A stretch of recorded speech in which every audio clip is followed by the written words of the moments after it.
All right, this week I'm going to get into kind of touch upon the controlling emotions, behaviors, and thoughts again. I think that's one of the big things when it comes to not just recovery, but in people in general, like throughout the different types of populations, it transcends race, religion, spirituality, whatever creed or however you identify or whatever. All of us pretty much go through the same emotions and stuff. We have our thoughts, which then get into our emotions, which then affect our behaviors and everything. All of us can benefit from being able to learn how to control those three things, so we can not only better ourselves but better those around us and everything. Big thing One of the big things is especially with the negative emotions, stuff hatred, anger, and negativity, and nowadays, when you you with us being constantly bombarded with news sources and social media and everything, it's easy for us to sit there and think have those negative thoughts and everything. For instance, you go on Instagram, you're just starting out getting into the gym and everything, and you just for instance, one of my 7 pillars videos that I've done, touching on those, you're just starting to get into the gym, and you're just starting to get your physical health in order, and you're scrolling through Instagram, and you're seeing all these fitness models that are these bodybuilders that are completely jacked and everything. You kind of get discouraged because you think everyone is that way, and you take things out of context because you're just having a small sample size, because you might see 100 people that are completely jacked and ripped and shredded, and they're sitting there flexing all over the place, and you think, and you end up thinking that's commonplace when it comes to most people, but when in fact that really isn't, because as soon as you take this little real estate right here, you put that down, the phone, and you take you go into the local grocery store, or your Walmart, or you go out in the local mall or something you realize most people aren't shredded or jacked and everything. They're pretty much the exact opposite.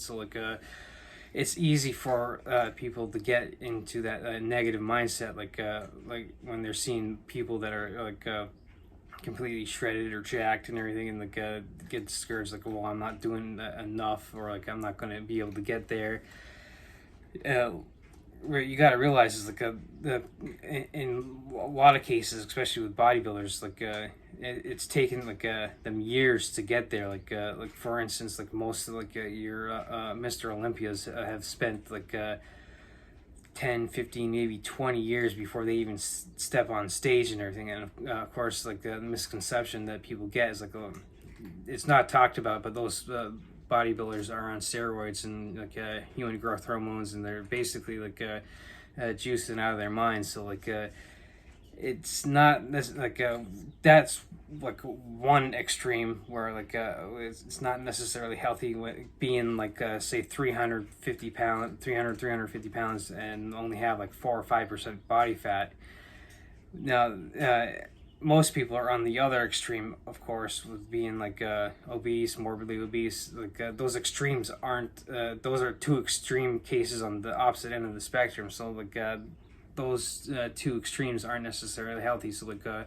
When you're looking on the Instagram or whatever, and you're seeing all those people on this extreme, you're getting that negative, you're starting to compare yourself to others, and so you get those negative thoughts that you're never going to get like that. And what you got to realize is that you're not doing that to necessarily look a certain way. You're doing it so that way you can get not only your physical health in order, but it helps your mental health. So that's why you kind of have to pull back, and that's why people get off social media and everything, because a lot of times when you get on stuff like that, there's a complete shitstorm and everything. When it comes to getting your emotions in order, you have to realize that pretty much just look in the mirror and everything. That's pretty much where everything begins and starts and everything. So like you have to like get the things in order. So like I mean, you don't want to necessarily suppress the stuff either, because like suppressing emotions isn't always a good thing. So like you could get pissed off at something, like you get angry and everything. So like in like some programs like AA, like you can't necessarily control your emotions, but like you have to work with like if especially early on, you going to want to work with a therapist or like a psychologist or counselor, so that way you can kind of like get your mental health in order. So like you realize, okay, like when you're getting that pissed off, instead of just like suppressing it, like getting like, okay, well, what's making me angry and everything. So like using like that Instagram bodybuilder analogy, like you can be looking at it, you can like the negative thoughts is like you get angry and pissed off that like you don't look like that. So like we gotta take that step back and be like, oh, I'm looking at like a small sample size based on this little like retail space of the phone and everything, and like these people are posting that stuff, and you may not necessarily know what goes on the rest of the day. So like for instance, for like TikTok and everything, like you can post like a 3-minute video on something, like you can sit there like post like a 3-minute video fitness routine or whatever, but like people won't necessarily know what you're doing in the other 23 hours and 57 minutes of the day and everything. So like it's easy to kind of like take things out of context, because like people are only necessarily posting what they want to post, or what they want to portray. So like for instance, like the bodybuilders, they kind of want to portray like, oh, look at how like what you can do. I mean, sure, you can like you can be able to achieve that like through 10-15 years of like heavy lifting and everything. And of course you also would have to like to get to that point where, like I said, like you're like 350 pounds and you're only 4 or 5% body fat, you kind of have to use drugs and like the steroids and HGH and testosterone and all that stuff and everything. The better way to go about that is to like realize like, oh yes, that pisses me off. Take a step back and like, okay, that's not necessarily natural. What I can do is I can go and still do what I'm doing, continue to lift and continue like to do conditioning, like take care of like cardio, take care of health and heart health, so that like you can ramp into like maybe you aren't necessarily someone who's going to step on the Olympia stage, and you can get like for me, for instance, like there's no way I would ever be able to step on the stage for Mr. Olympia unless I was using drugs and everything. And like it's like, no, that's not for me. So like but what I do is I take a look at like these guys, like well, what are they doing with their like their lifting routines, and what are they doing like with their nutrition, and they're like getting into 7 pillars. What are they doing with their sleep habits? Who are they surrounding themselves with for community? Is there stuff I can take from them, so like I can like then apply to my life? So like instead of just like getting pissed off and just giving up, whatever, I can take that and get like angry and pissed off and like, all right, here we go. What can I use this as like a motivation to kind of better myself in my situation? Because like at the end of the day, like the only thing that really matters is like are you better than you were yesterday? So like for instance, like you go into the gym, like you have like a shitty workout or whatever, and like you go in and like you just feel like you can't do anything right and everything, and you get out, but like that's a victory though. You can that can, even though that pisses you off and you feel like totally worthless and totally like trash and everything, it's still a victory because you were able to go and then like use that. Like it could be like a failure because like that workout didn't go the way you planned it and everything, but like what you can do is use it as a example on like okay, well, this is what went wrong, this is where I failed, so now I can build upon that failure to get further success. So like for instance, like if like you walked into the gym and like you were doing like a leg workout, and you're only maybe able to get halfway through because maybe you started feeling like a pain in like your knee or something, so you took a step back, cut it short, and maybe you went on the elliptical, just kind of spend like the rest of the time like, oh, I'm here, so might as well get at least something done. Yeah, you're going to be pissed off and kind of frustrated and angry that you didn't get through the leg workout, but you can also take a step back the next day and okay, well, am I dealing start going through okay, well, I felt that pain in my knee or something. Am I dealing with an injury to the point where I may have to take a step back and get it go into a rehab or something for it, or is it just kind of the one of those injuries that's wear and tear type of deal? So so you can use it as a springboard to maybe take a few days off from doing leg exercises to then springboard yourself into the next week, and then you get back to it, and all of a sudden 4 or 5 days later you have you set 3 PRs for lifts and everything. So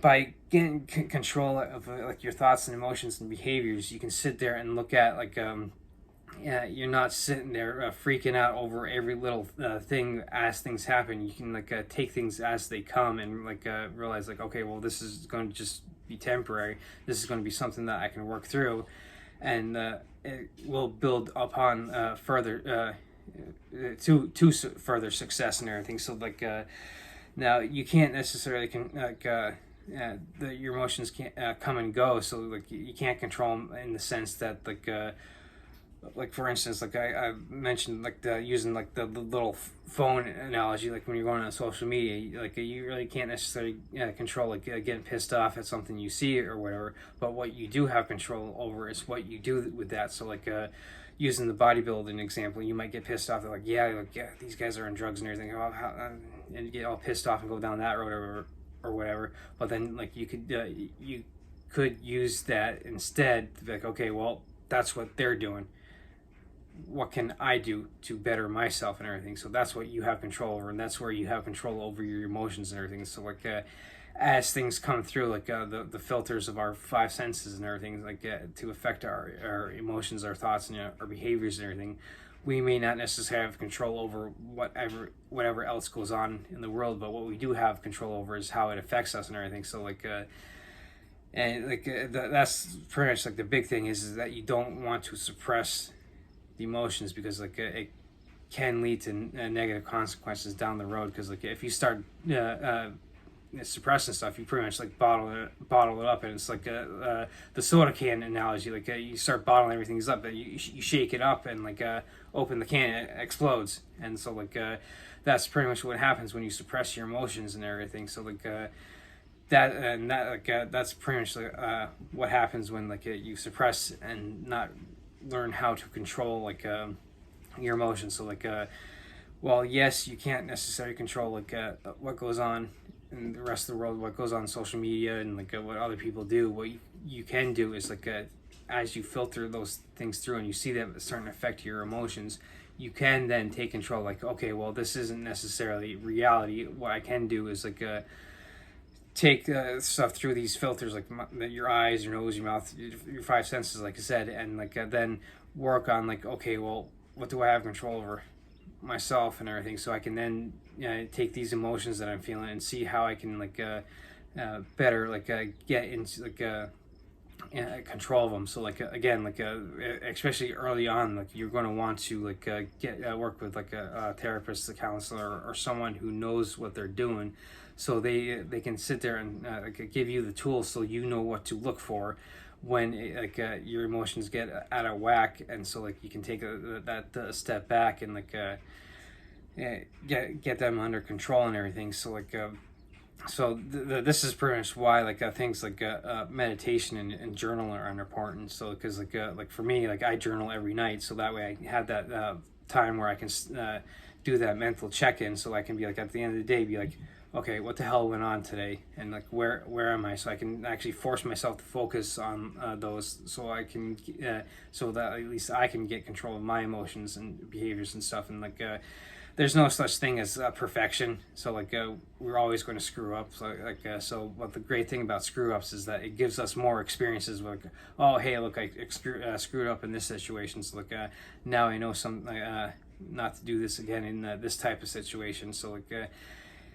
So that's the great thing about like the failures when it comes to like not like maybe we do explode, we bottle up our emotions for a while. We did explode once, like the soda can analogy. What we can do is then like use that failure as an example, like, oh okay, well this time I was bottling up my emotions and everything, so I let it go for 2 weeks, so maybe I need to get with someone within like a week, maybe a week and a half at most, to be able to not be able to explode like that soda can and everything. So like that's the big thing about getting like your emotions in control and check and everything, so that way like you can handle situations better and handle life better as it comes and everything, especially in today's digital world with like social media and like everything like with news and like everything we have access to, at everything at the touch of a button.